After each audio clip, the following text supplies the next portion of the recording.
ஆக மொத்தத்தில் மதுராந்தகம் ஏரியாவை சுற்றி இருக்கிற நபர்களுக்கும், ஸோ வெளிநாட்டிலேருந்து மதுராந்தகத்தில் இன்வெஸ்ட் பண்ணலாமா அப்படின்னு யோசிக்கிற நபர்களுக்கும், இல்லை இங்கிருந்தே இன்வெஸ்ட்மெண்ட்டாக நான் வந்து மதுராந்தகத்தில் பண்ணக்கூடிய நபர்களுக்கும் இது ஒரு ஹாப்பியஸ்டான நியூஸ் அப்படிங்கிறத நம்ம பார்க்குறோம்.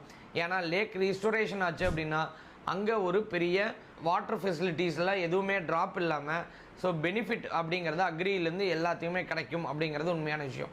அதே மாதிரி ஸ்மார்ட் சிட்டி ப்ராஜெக்ட் 2000 ஏக்கரில் வரும்போது பெரிய பெரிய ஒரு க்ரௌடர் ஃப்ளோ இருக்கும். அந்த க்ரௌடட் ஃப்ளோ இருக்கும்போது கம்பல்சரி டிமாண்டும் ஜாஸ்தியாக இருக்கும். இப்போ வாங்க முடியுமா அந்த லேண்ட் அப்படின்னா ஈஸியாக வாங்கக்கூடிய இடத்துல தான் எல்லாத்துக்குமே இருக்குது. நீங்கள் ஃபஸ்ட் டைம் பையராக இருந்தாலும் சரி, ஒரு என்ஆர்ஐயாக இருந்தாலும் சரி, அங்கே டார்கெட் பண்ணுறது நல்லதா அப்படின்னு கேட்டால் 100% நல்லது. சரி, இன்னும் நான் யோசிக்கிறேன் அப்படின்னா நிறைய இடங்கள் சென்னையில் இருக்குது.